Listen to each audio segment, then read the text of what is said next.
Okay, good morning or day or evening. Why don't we go ahead and get started for today? So we'll begin meditating together. So please settle into your meditation posture, maybe just taking a moment to really feel the body and arrive at this place in front of your computer or phone or tablet, wherever you are. And just have a sense that you're here and you're now joining this. We can release whatever we were doing to get here. If possible, letting go of things you're thinking about for later today or things that happened earlier today. Things you need to do or want to say. And just having a sense of being here with your mind and body as they are.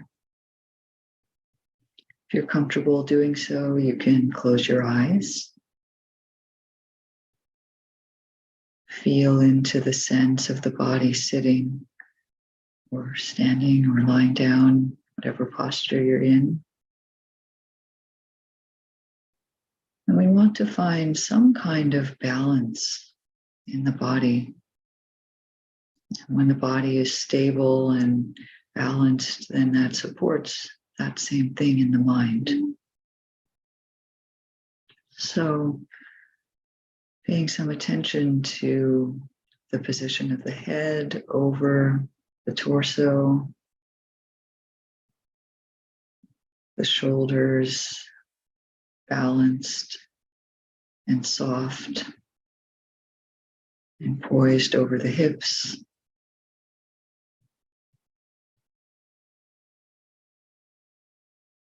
The place where you're sitting, the body rising up straight from that.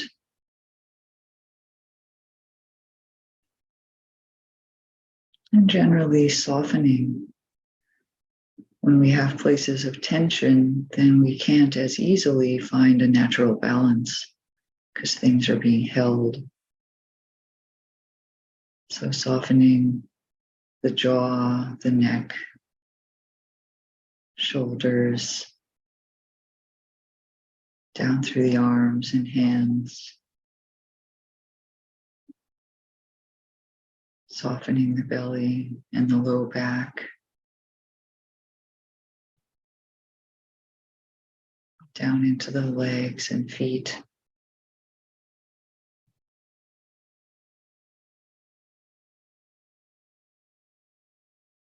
So allowing the straightness of the central part of the body to just be holding the rest, which can soften around it.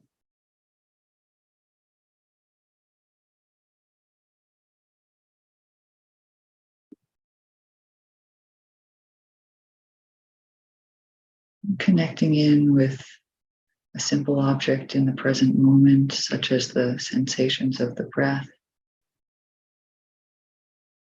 or the general sensations of the body, or sounds.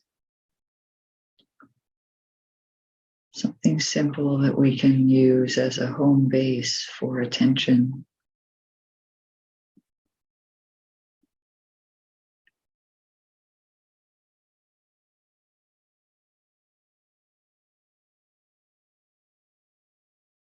Just inviting ease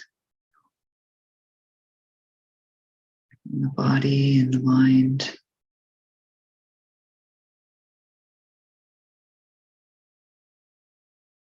This is a way of just letting go what's right at the surface and is willing to let go.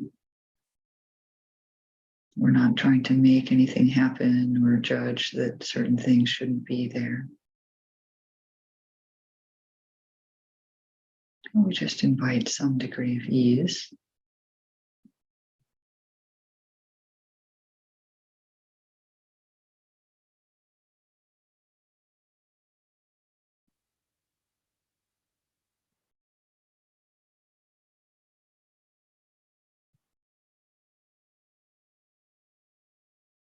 And then I'd like to suggest a certain form of practice that you could try out or do this morning or whatever time of day it is. And if it doesn't work for you, that's okay. But I'd like to suggest what's called the noting practice or labeling, where when we feel or sense something in our body and mind, we have a gentle one-word note of what it is. So it connects us to experience. So for example, we might feel warmth. And then the next moment we notice that you've heard my voice, so the note is hearing. And then there's a thought coming through, so it's thinking. Notes are very simple, just expressions of what's happening, and it doesn't have to be different every moment. You could be noting pressure, pressure, pressure. If your attention is lingering at the place where you're sitting, for example. So it's meant to be very easy, a way of engaging part of the thinking mind such that it's not running off. The important thing about notes is not to get hung up on them. You make a note and then you wonder, was that the right note? Or you puzzle over, what was that? How should I note that? It's already gone on. The moment has already moved on. So make a simple note, or if you can't think of one, you can just say something.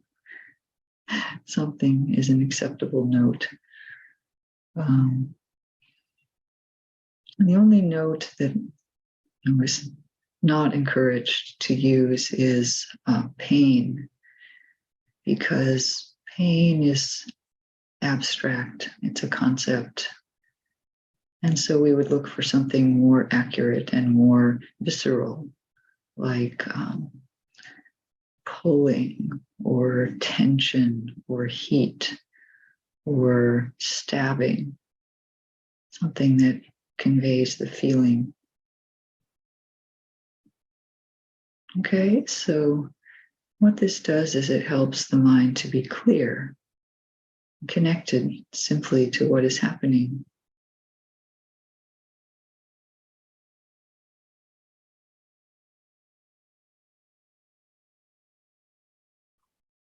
I'll have a little more to say in a moment, but just try it out for a few minutes.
It's recommended that you put about 90% of your attention on the actual experience and 10 or maybe even only 5% on the note. So it's very light. This is not an exercise in naming. It's just keeping the mind connected.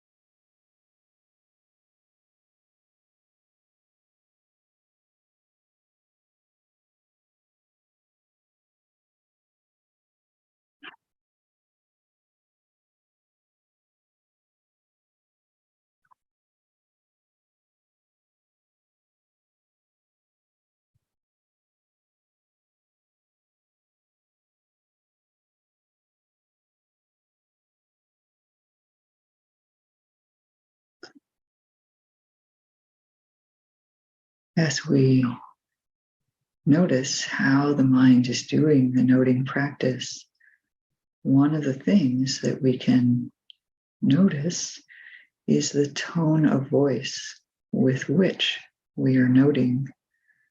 So is there some subtle judgment in the note? Is there some subtle wanting, inclining toward favoring things that are peaceful or pointing out things that shouldn't be there? It's interesting to hear which voice is doing the noting. And if so, that's one more thing to note while judgment is happening.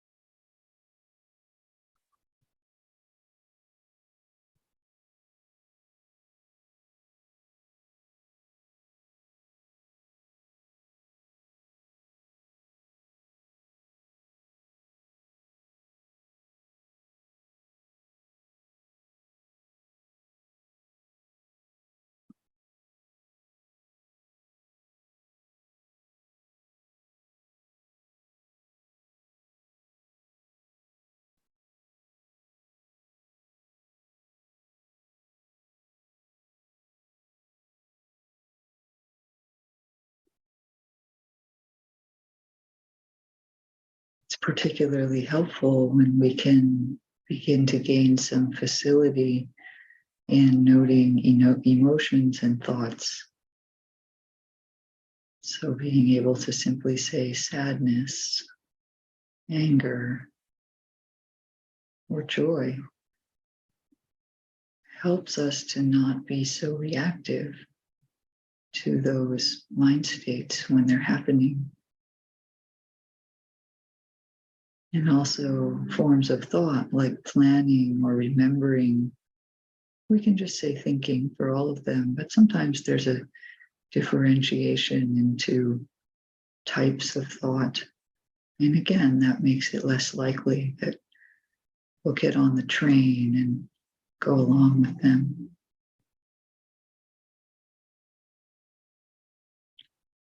But again, keeping 90 to 95% of attention on the actual experience.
Of course, noting is just one form of practice, but I find that it helps my mind to be deeply honest about what is happening in my own experience. And practice evolves, I think, only when we are deeply honest about what's actually happening. When we have that level of honesty with ourselves, then we become trustworthy stewards of our own heart and our own practice, it's really only safe if we can be really open about everything that's coming in the body and the mind. So we'll sit in silence for a while now, and I'll invite you to either continue with the noting, if that was working, or to move on to whatever other practice you have. But whatever you do, to have a commitment to being very honest about what's going on. It's all fine, just as you sit here with the body and mind as they are.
it is said that seeing is loving.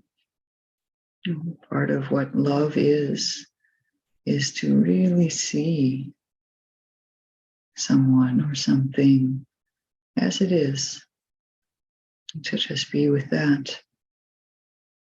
So there's a way in which this deep honesty about what's really happening in mind and body is a form of loving and hence healing all the parts of our being. So rest for a few minutes in the sense of care that is present in this kind of clear honesty.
And this simple honesty that we cultivate on the cushion can serve us out in the world also.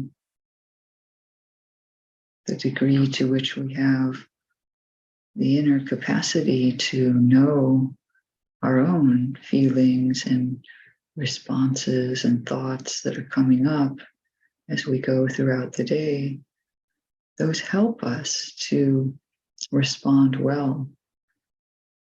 We won't say or act on everything that is coming up in ourselves. As we talk with someone else, we have all kinds of our own feelings and responses. And if we have enough mindfulness, we can know those, take them in as data, and then choose how to respond clearly and carefully to this other person. But if somehow we aren't willing to see everything that's coming up in us, if we're blocking some of our own experience, that will distort a little bit how we interact with people. Of course, we all do that to some degree because we're not 100% able to see our mind usually, but we do our best. And this is an inner form of ethics. And the more that we can be clear about our own experience, then the more straightforward and clearly we can walk through the world, and that helps everyone. It also models for other people a direct and simple and virtuous way of being. So may our practice support ever more inner clarity and outer straightforwardness.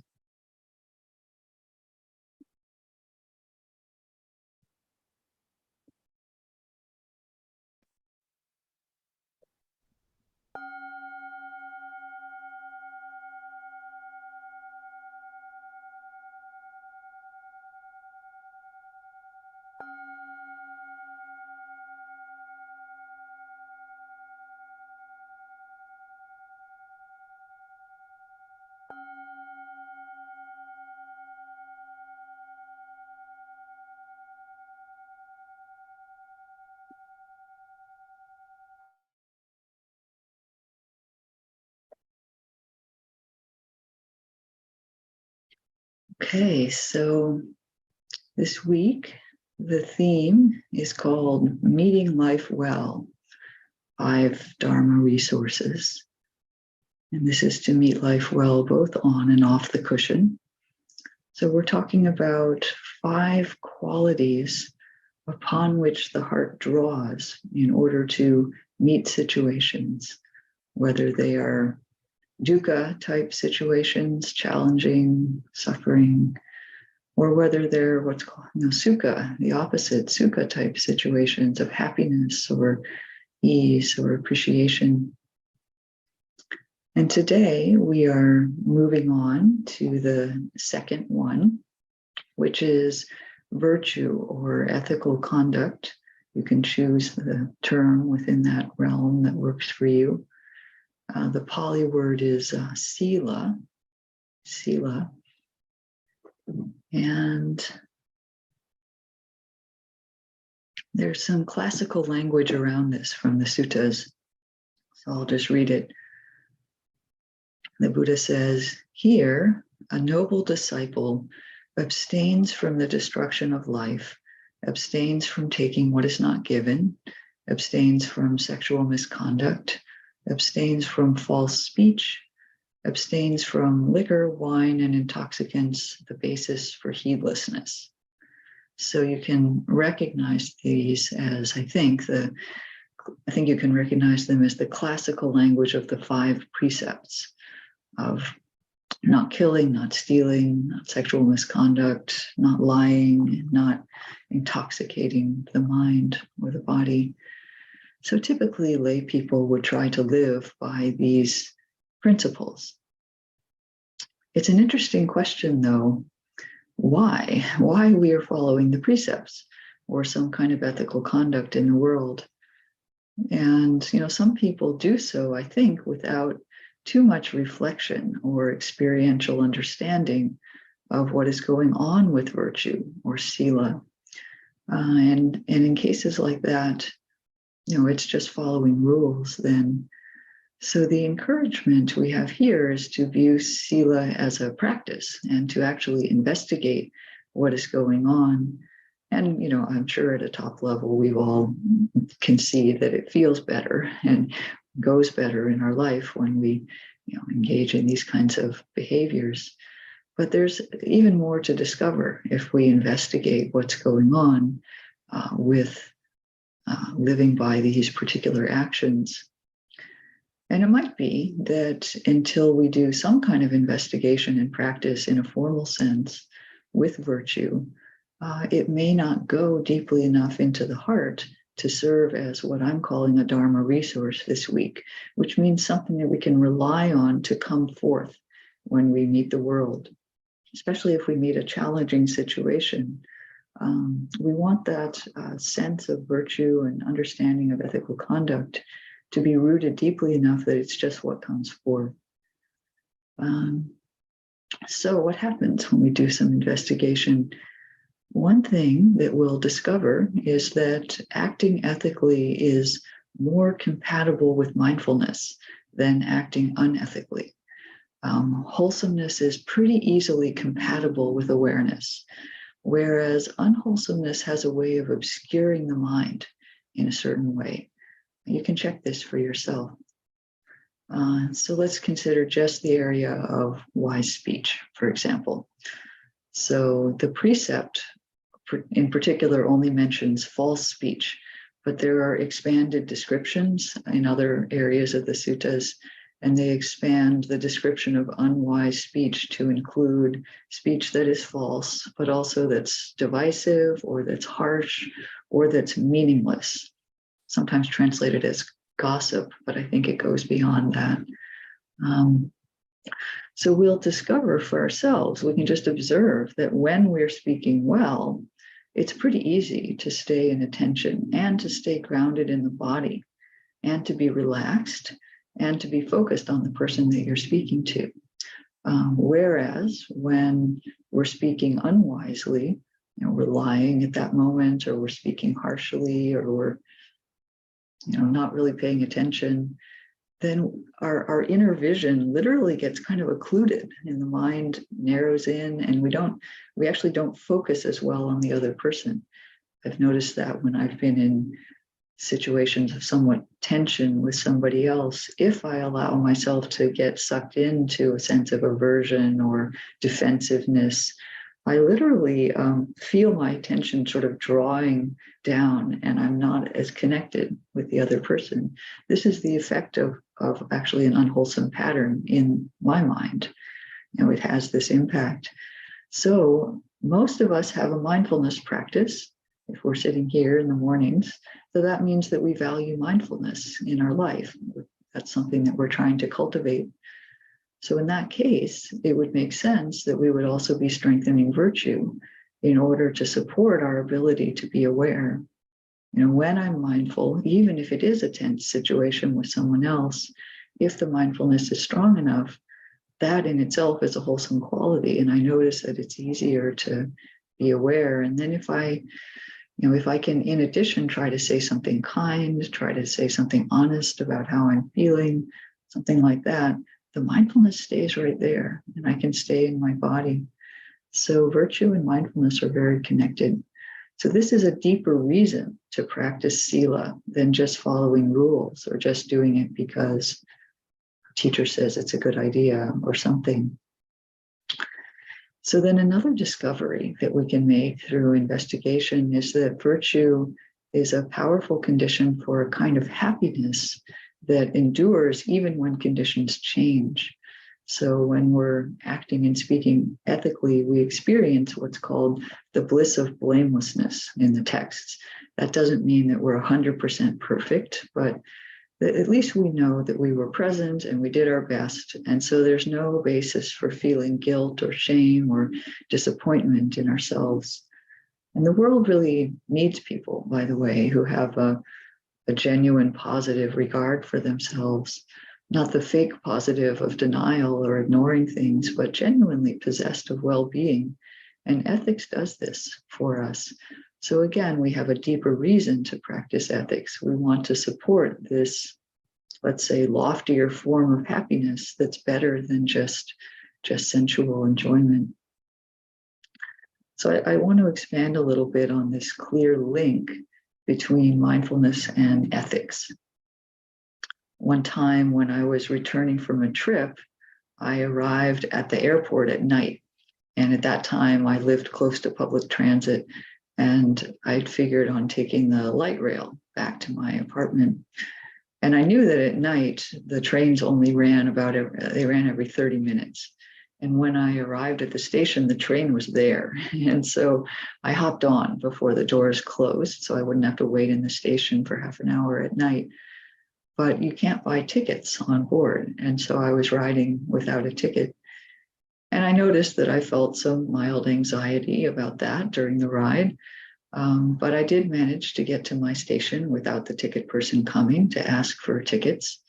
So in a sense, I got away with it. But as I exited the train, I noticed that I still felt some tension, even though the anxiety of getting caught was gone. And so I found myself walking to the ticket machine, buying a ticket, and then throwing it away, so that I had bought a ticket for that ride. I didn't think about that. I didn't plan it out. It just felt natural as I got off the train. So mindfulness pointed me toward that particular action. And I was willing to follow it, to follow the kind of situational ethics of the moment, because there's no one making me do that. So meeting life well can mean that when we're not sure what to do, how to manage a complex situation, we can default to whatever ability we've developed to serve ethics in the moment. Another Buddhist teacher I know calls this serving what is true. So rather than gaming all the nuances and possibilities, just be aware, be clean in how you act or speak, and accept any consequences of that as better than the alternative of not paying attention. So, but what does it mean to be clean in how we act and speak? Often we think it means keeping principles in mind, right? I read the 5 precepts, so rules to follow. We have these rules to follow, and then we figure out how to apply them, how to follow them. And that's fine. That's how we do it a lot of the time. But in the moment, this might be too slow. We can't take the time to go through the cognitive mind if something is coming right in the moment. So we need something embodied. And it has to be strong enough that it can override any reactive emotions that are coming up, like anger or greed or envy or fear. And so how do we train in that? So one way is to trust this connection between mindfulness and doing the right action or the wise action. Joseph Goldstein said it this way: see what you do, or we could say see what you say in the case of speech, as a way of exploring sila. So this turns things around sometimes from how we often practice ethics. So, what we usually do is start from the principle and try to practice doing it. So we start from the idea of not speaking falsely, and then we willfully try to be truthful. And that's fine, but it can be a little bit forced at times or not spontaneous enough. So an alternative is to simply speak as we normally do, but be very clear and precise with mindfulness as we do it. And if we start straying into speech that doesn't align with the situation that we're in, we'll feel it because we're being mindful. So for example, if we're listening to a friend talk about a workshop that they attended, and we get excited because we've also attended a program on the same topic, and then we leap in and we start telling about our knowledge and experience, we might have assumed that our intention was wholesome, to connect and say something meaningful with our friend. But we can feel in the moment that what we're really doing is asserting our own knowledge. The ego has crept in. They're saying they did this workshop, and we say, oh, I know about that too. And it's not quite, it's okay, but it's not quite in tune. So we can feel that if we're mindful. So feeling in our body and mind can be more powerful than if we had controlled our speech from a cognitive place. This is something from Ken MacLeod, who's a teacher in the Tibetan tradition. Many people try very hard to always say the right thing. There's a common misperception that we can know how to say the right thing, that we can have it in mind, and then when we speak, the words will come out correctly. This is the common idea of right speech, and most of us fail at it over and over again.